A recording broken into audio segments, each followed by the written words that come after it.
என் அன்பு உறவுகள் எல்லாருக்கும் வணக்கம். எல்லாரும் எப்படி இருக்கீங்க? நல்லா இருக்கீங்களா? நானும் ரொம்பவே நல்லா இருக்கேன்.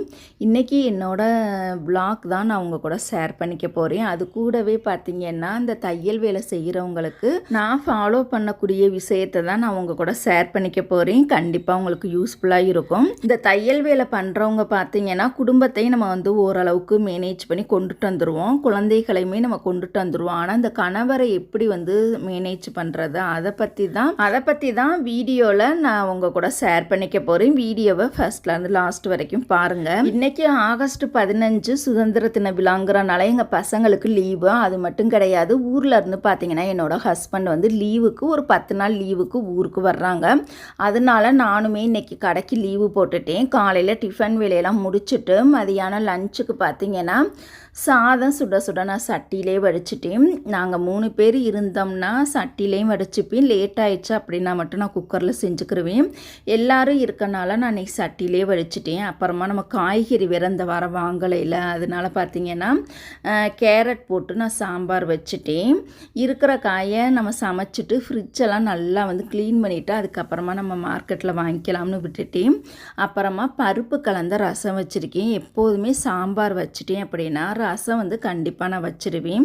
அதுக்கப்புறமா பார்த்தீங்கன்னா முட்டைக்கோசும் கேரட்டும் போட்டு பொரியல் வச்சுருக்கேன். ஏன்னா தேங்காயும் இல்லை, ஊரில் இருந்தால் அவங்க கொண்டுட்டு வந்தால் தான் தேங்காய் எல்லாமே நம்ம யூஸ் பண்ண முடியும். அதுக்கப்புறமா எங்கள் எல்லாருக்குமே பிடிச்ச பாவக்காய் பச்சடி வச்சுருக்கேன். இந்த பாவக்காய் பச்சடி நம்ம நார்மலாக வைக்காமல் நம்ம அம்மாமார்கள்லாம் வைப்பாங்கள்ல, அந்த மாதிரி நார்மலாக வைக்காமல் இது வேறு மாதிரி ஸ்டைலில் வச்சோம் அப்படின்னா நம்ம சின்ன பசங்க நம்மளே வாங்க மறந்துட்டாலும் கூட அவங்களே வாங்கிட்டு வர சொல்லிடுவாங்க. அந்தளவுக்கு ரொம்ப டேஸ்ட்டாக இருக்கும். அப்புறமா பார்த்தீங்கன்னா தயிர் இருக்குது. அப்புறம் வாழைப்பழம் பார்த்தீங்கன்னா எங்கள் அம்மா வீட்டில் இருந்து கொண்டுட்டு வந்திருந்தேன். நம்ம லஞ்செல்லாம் முடிச்சதுக்கு அப்புறமா ஒரு மணி நேரம் கழித்து வாழைப்பழமே நம்ம சாப்பிட்டு முடிச்சுட்டோம். அதுக்கப்புறமா ஒரு அரை மணி நேரம் கழித்து ஒரே ஒரு லெமன் இருந்ததை அதை ஜூஸ் போட்டு எல்லாரும் குடிச்சுக்கலாம் அப்படின்னு சொல்லிட்டு நான் ஒரு எலுமிச்சம்பழம் வச்சுருக்கேன். இன்றைக்கி எல்லாரும் வீட்டில் இருக்கனால சிம்பிளாக நம்ம லஞ்ச் ரெடி பண்ணிட்டோம். கணவரை எப்படி மேனேஜ் பண்ணணும் அப்படிங்கிறத பற்றி இப்போ நான் அவங்க கூட ஷேர் பண்ணுறேன். கண்டிப்பாக இந்த பிரச்சனையிலேருந்து வெளிவர முடியாமல் எவ்வளவோ பெண்கள் ரொம்ப தடுமாறிக்கிட்டு இருக்காங்க. இப்போ நம்ம தையல் தொழில் பண்ணிக்கிட்டு இருக்கோம். உதாரணத்துக்கு நம்மளோட கணவர் வெளியில் தங்கி வேலை பார்த்துட்டு ஒரு 15 நாள் கழிச்சு அல்லது 1 மாதம் கழிச்சு 1.5 மாதம் 2 மாதம் 3 மாதம் 6 மாதம் கழிச்சு வர்றாங்க அப்படின்னா அந்த டைமில் நம்ம தையல் தொழில் பார்க்காம இருக்கிறது ரொம்ப நல்லது.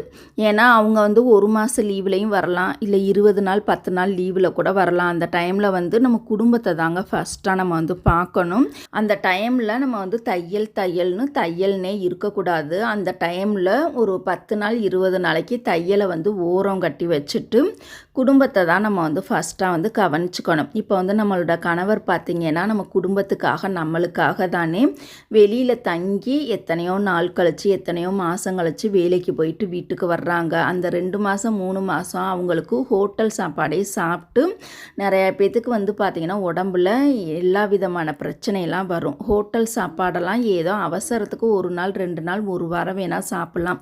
எல்லா நாளுமே ஹோட்டல் சாப்பாடு பிடிக்காது. வேறு வழி இல்லாமல் தான் அவங்க ஹோட்டல் சாப்பாடு சாப்பிட்ற மாதிரி இருக்கும். அதனால தான் அவங்க லீவுக்கு வீட்டுக்கு வரும்பொழுது பார்த்திங்கன்னா அவங்களுக்கு பிடிச்ச மாதிரி நம்ம செஞ்சு கொடுத்துட்டோம் அப்படின்னா கண்டிப்பாக அவங்க குடும்பத்தில் சண்டையும் போட மாட்டாங்க, பிரச்சனை பண்ண மாட்டாங்க.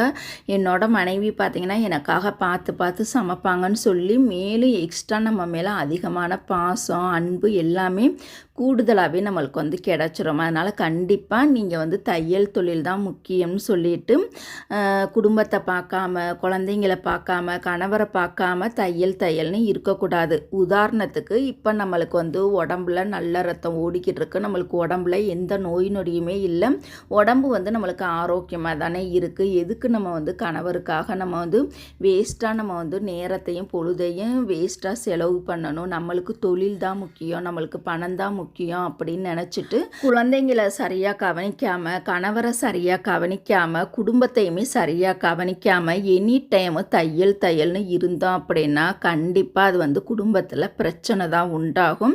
இப்போ நம்ம தையல் தொழிலில் பார்த்திங்கன்னா டெய்லியுமே நிறையா கஸ்டமர் என்னோட டெய்லரிங் கடைக்கு வர்றாங்க. அவங்களெல்லாம் விட்டுட்டு நான் எப்படி நான் வீட்டிலையே 15 நாள் 20 நாள் வரைக்கும் இருக்கிறது. அப்போனா அந்த கஸ்டமர் எல்லாருமே என் கையை விட்டு போயிடுவாங்க அப்படின்னு நீங்கள் நினைக்காதீங்க. நம்ம வந்து கஸ்டமருக்காக இருக்கக்கூடாது. நம்ம வந்து குடும்பம், குழந்தைகள், கணவருக்காக மட்டும்தான் இருக்கணும். ஃபஸ்ட்டு பார்த்தீங்கன்னா குடும்பம், குழந்தைகள், கணவருக்காக மட்டும்தான் நம்ம இருக்கணும். ரெண்டாவதாக பார்த்தீங்கன்னா அந்த தையல் தொழில், அந்த கஸ்டமரும். இப்போ உதாரணத்துக்கு நம்மளுக்கு முடியலைன்னு வைங்களே, 1 நாள் 2 நாள் 1 வாரம் 10 நாள் முடியலை அப்படின்னா அந்த கஸ்டமர் நம்மளுக்கு தேவலை ஆகிற வரைக்கும் வெயிட் பண்ணுவாங்கன்னு நீங்கள் நினைக்கிங்களா? கிடையவே கிடையாது. அவங்களுக்கு தேவை அந்த விசேஷத்துக்கு இந்த ப்ளவுஸ் வேணும், அந்த விசேஷத்துக்கு அந்த ப்ளவுஸ் வேணும், கோயிலுக்கு போகிறதுக்கு இந்த ட்ரெஸ் வேணும் அப்படின்னு நினப்பாங்க. நம்மளுக்கு 15 நாள் வரைக்கும் உடம்பு சரியில்லை அப்படிங்கிறதுக்காக எந்த கஸ்டமருமே நம்மளுக்காக வெயிட் பண்ணவே மாட்டாங்க. அதை கண்டிப்பாக நீங்கள் வந்து புரிஞ்சுக்கங்க.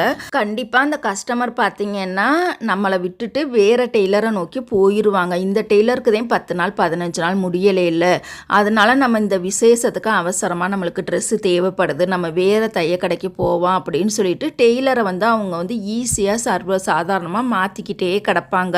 அதனால நீங்கள் அந்த கஸ்டமருக்காக, அந்த தையல் தொழிலுக்காக உங்கள் குடும்பத்தை இழக்கணும்னு நினைக்கிறீங்களா? தயவு செய்து இனிமேல் அப்படி இருக்காதீங்க. இப்போ ஒரு வேளை நம்மளுக்கு வந்து தையல் தொழிலில் நல்லா வந்து ஃபேமஸாக போய்கிட்டு இருக்கோம், கை நிறையா நல்லா சம்பாதிக்கிறோம், நம்மளுக்கு கஸ்டமர் நிறையா வர்றாங்க அப்படின்னு சொல்லிட்டு நம்ம குடும்பத்தை வந்து பொருட்படுத்தாமல் தையல்னு தையல்லையே முழு கவனத்தை செலுத்தணும் அப்படின்னா திடுதிப்புன்னு நம்மளுக்கு முடியலைன்னு வைங்க.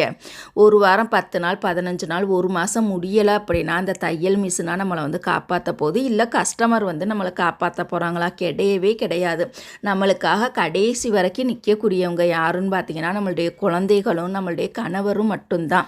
10 நாள் 15 நாள் தானே வேணாம், தையல் தொழிலில் நீங்கள் நிப்பாட்டிருங்க. கணவர் வந்து எப்போ மறுபடியும் வேலைக்கு போகிறாங்களோ அது வரைக்கும் வீட்டிலே இருந்து நல்ல மாதிரி கணவருக்கு பிடிச்ச மாதிரி நல்லா வந்து சமைச்சு கொடுங்க. ஊட ஸ்நாக்ஸ் என்னென்ன கேட்குறாங்களோ அதை பூரா நல்லா வந்து செஞ்சு கொடுங்க. கண்டிப்பாக வந்து நம்மளுக்கு குடும்பத்தில் எல்லாமே சக்ஸஸ்ஃபுல்லாக தான் நடக்கும். எந்த பிரச்சனை சண்டைகள் எதுவுமே வராது. கண்டிப்பாக நீங்கள் வந்து ஃபாலோ பண்ணி பாருங்கள். இதுலேயுமே நீங்கள் வந்து இன்னும் கேட்கலாம், என்னோட கணவர்லாம் எனக்கு எதுவுமே பண்ணினதில்லை, எனக்கு வந்து பணமே செலவு பண்ணவே மாட்டார், என்னோட செலவையே அவர் வந்து கவனிக்கவே மாட்டாரா, அப்புறம் நான் எதுக்காக அவருக்காக 15 நாள் 20 நாள் லீவு போட்டுட்டு அவரை நான் கவனிச்சுக்கணும் அப்படின்னு கண்டிப்பாக நீங்கள் கேட்பீங்க. அந்த தவறை மட்டும் தயவு செய்து பண்ணவே பண்ணாதீங்க. நம்மளுடைய கணவர் நம்மளுக்காக 1008 கெடுதலே பண்ணினாலுமே கூட, ஆனால் நம்ம கடமையை நம்ம வந்து கரெக்டாக வந்து பண்ணிடணும். நம்ம வந்து மனைவிங்கிற இடத்துல இருந்து நம்ம குழந்தைகளுக்கு தாயாகவும் இருக்கணும், கணவருக்கு மனைவியாகவும் இருக்கணும். நம்மளுடைய கடமையை கரெக்டாக பண்ணிட்டோம் அப்படின்னா மேலே இருக்கக்கூடிய கடவுள் கண்டிப்பாக நம்மளுக்கு வந்து உதவி செய்வார். நம்ம எப்போதுமே பார்த்தீங்கன்னா எல்லாருக்குமே ஒரு பாசிட்டிவாக தான் இருக்கணும். நம்மளுடைய கடமையை நம்ம வந்து சரியாக பண்ணிக்கிட்டே இருக்கணும். அப்போ கணவரே நினைப்பாங்க, நம்ம இவ்வளோ கெடுதல் பண்ணியுமே இவன் நம்மளுக்காக நேரத்தை வந்து நம்மளுக்காக செலவு பண்ணுறாளே, நம்மளை நல்ல மாதிரி கவனிச்சுக்கிறாளே அப்படின்னு சொல்லிட்டு கண்டிப்பாக உங்களுடைய மனசு வந்து மாறும். கண்டிப்பாக உங்களுடைய மனசை வந்து கடவுள் வந்து கண்டிப்பாக மாற்றுவார். நீங்கள் வந்து உங்களுடைய கடமையை வந்து நீங்கள் சரியாக செய்யணும். கடமைக்குன்னு செய்யாமல் எல்லாமே நம்மளுடைய குடும்பம், நம்மளுடைய கணவர், நம்மளுடைய குழந்தைகள்னு சொல்லிட்டு நம்மளுடைய கடமையை சரியாக செஞ்சோம் அப்படின்னா கண்டிப்பாக நம்மளுக்கு வந்து நல்லதே நடக்கும். இனிமேலும் நீங்கள் வந்து குடும்பம் முக்கியமில்லை, தையல் தான் முக்கியம்னு இருக்காதீங்க. ஃபஸ்ட்டு குடும்பம் தான், 2வது தான் தொழில். ஓகேங்களா? இவ்வளோ வேலையும் பார்த்துட்டு கடைசியில் கொஞ்சம் நேரம் டைம் இருந்தது அப்படின்னா நம்ம வந்து அன்னைக்குன்னு ஒரு ப்ளவுஸாவது நம்ம வந்து தைக்கலாம். இல்லை அந்த தைக்கிறதுமே எங்கள் வீட்டுக்காருக்கு பிடிக்காது அப்படின்னா தயவு செய்து அவாய்ட் பண்ணிடுங்க. இப்போ நான் சொன்ன விஷயத்தை பற்றி உங்களுடைய கருத்து என்னங்கிறத மறக்காமல் எல்லாருமே நீங்கள் வந்து கமெண்ட் பண்ணுங்கள். குடும்பம் முக்கியமாக தொழில் முக்கியமாக அப்படிங்கிறத ஒரு நல்ல கருத்தாக நீங்கள் வந்து ஒரு கமெண்ட் பண்ணணும். அன்னைக்கு டே ஃபுல்லாகவே பார்த்தீங்கன்னா எனக்கு ரெஸ்ட்டே கிடைக்கல, தொடர்ந்து வேலை இருந்துகிட்டே இருந்தது. காலையில் வரைக்கும் பார்த்தீங்கன்னா வெயில் வந்து நல்லா சுள்ளுன்னு அடிச்சிச்சு. அப்புறம் மதியானம் ஒரு 3 மணிக்கு மேலே பார்த்தீங்கன்னா வானம் பார்த்தீங்கன்னா மேகமூட்டமாக இருந்தது, மழை வர்ற மாதிரியே இருந்துச்சு. அப்புறம் நான் மாவை அரைச்சிக்கிட்டே பார்த்தீங்கன்னா சுண்டல் வேறு சைடில் வந்து நான் செஞ்சுட்டு இருந்தேன். அப்புறம் நைட்டு ஒரு 7 மணியே போல் தான் பார்த்தீங்கன்னா சரி இந்த கிரைண்டரை கழுவி வச்சிடலாம், மாவு கரைச்சி அந்த பெரிய பாத்திரம் குக்கர் எல்லாத்தையும் கழுவலாம்னு சொல்லிட்டு வெளியில் தான் கொண்டுட்டு வந்து போட்டேன். அப்போ பார்த்தீங்கன்னா மழை வந்து சாரல் மழையாக வந்தது. அப்போ என்னோட என்னோட ஹஸ்பண்ட் பார்த்தீங்கன்னா மழை வருது, இதில் எங்கிட்ட நீ பாத்திரம் தேய்க்க போகிற அப்படின்னு சொன்னாங்க. இதெல்லாம் என்னங்க ஒரு பெரிய மழை, லேசாக தானே சுட்டு சொட்டாக தானே வைக்கிது, நான் கையோட கழுவி வச்சிடுறேன், அப்புறம் கழுவாமல் விட்டுட்டே அப்படின்னா அது ஒரு சோம்பேறித்தனம் ஆகி அப்புறம் இந்த பாத்திரத்தை காலையில் தான் கழுவுற மாதிரி இருக்கும், நீங்கள் வெயிட் பண்ணுங்கள் நான் வந்து கழுவிட்டு வந்துடுறேன் அப்படின்னு சொல்லிட்டு கையோட அந்த 2-3 பாத்திரத்தையுமே கழுவி அதை வந்து அங்கனே கவுத்தி வச்சுட்டு அதுக்கப்புறமா பார்த்திங்கன்னா மழையே வரவே இல்லைங்க. அதுக்கப்புறமா வீட்டுக்குள்ளே வந்துட்டு அந்த மாவரைச்ச கிரைண்டரையுமே கையோட தொடச்சிடலாம் அப்படின்னு சொல்லிட்டு அதையுமே தொடச்சிக்கிட்டு இருந்தேன். 2-3 டைம் மாவரைக்கும் போது அந்த கிரைண்டரை வந்து சரியாக தொடக்கவே இல்லை. இன்றைக்கி தான் ஃபஸ்ட்டு தண்ணியை வச்சு அதை நல்லா தொடச்சி விட்டுட்டேன். அதுக்கப்புறமா வேறு ஒரு கிளாத்தை வச்சு நல்லா வந்து தொடச்சி விட்டுட்டு இந்த கிரைண்டரில் பார்த்திங்கன்னா ஒரு பட்டன் வேறு போயிருச்சு. அந்த பட்டன் வந்து வேறு ஒரு இடத்துல எடுத்து வச்சுருந்தேன். கடைசியில் இன்றைக்கி வந்து அந்த பட்டனை தேடி தேடி பார்த்தேன், காணோம். அதுக்கப்புறம் பார்த்திங்கன்னா கிரைண்டர்லேயே ஒரு இடத்துல வந்து அந்த பட்டன் இருந்துச்சுங்க.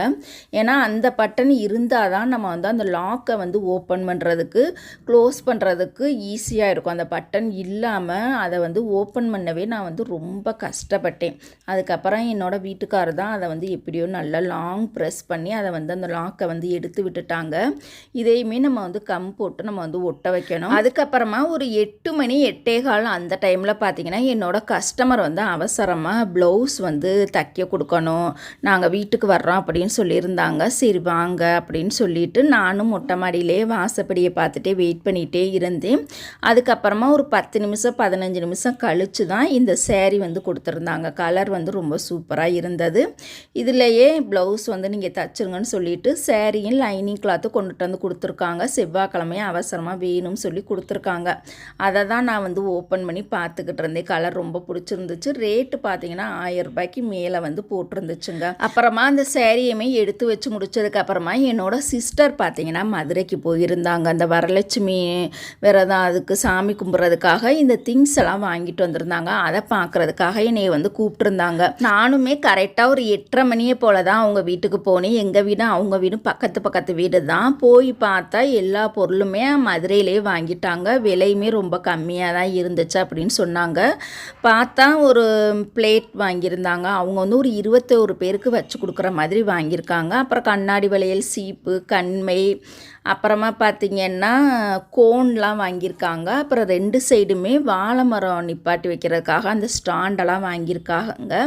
அப்புறம் வந்து அந்த பிளாஸ்டிக்கு ஃப்ளவர் மாதிரி வாங்கியிருக்காங்க. அப்புறம் தாமரைப்பூ அந்த இது ஸ்டாண்டெல்லாம் வாங்கியிருக்காங்க. அதெல்லாம் எப்படி செட் பண்ணுறதுன்னு தெரில. அவங்க வந்து அன்றைக்கின்னா அலங்காரம் பண்ணதுக்கப்புறம் பார்த்தா தாங்க தெரியும். அப்புறம் அம்மன் சேலை, அந்த முகம், இது எல்லாமே வாங்கியிருக்காங்க. அப்புறம் அந்த வாழையில போட்ட அந்த மேட்லாம் பார்த்திங்கன்னா மீஷோவில் தான் ஆர்டர் பண்ணியிருந்தாங்க. எல்லாமே பார்த்துட்டு நான் வீட்டுக்கு வந்ததுக்கப்புறமா இந்த ஒரு 3 துணியை வந்து நம்ம கட் பண்ணி வச்சுட்டு அதுக்கப்புறமா நம்ம வந்து படுக்க போகலாம் அப்படின்னு சொல்லிட்டு ஒரு கஸ்டமர் துணியை தான் நான் வந்து எடுத்து பார்த்துட்டு இருந்தேன்.